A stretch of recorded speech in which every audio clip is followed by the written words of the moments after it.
What to do when your DeWALT stapler is not driving staples.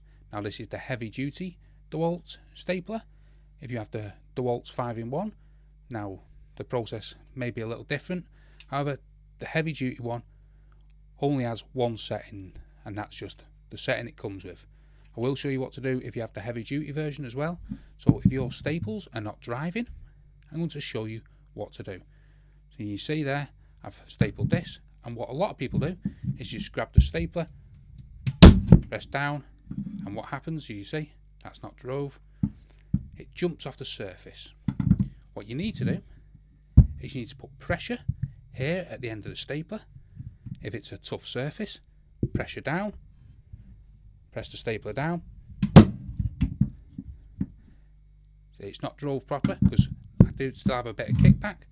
If we do it here like this again, there you go, perfectly driven staple. Now, what you need to do is make sure there's pressure at the end here. If you have the heavy duty version, I'll put a picture on screen now. At the front here, there is a mechanism what you slide up and down to get more power, and one at the back here to get even more power. So slide that forward and that one up to get more power, and it shows you a little diagram what staples you're driving. So the main key is actually getting pressure if you've got a tough surface on the end to get that downward pressure so the stapler doesn't jump off the surface, and that drives the staple into the material.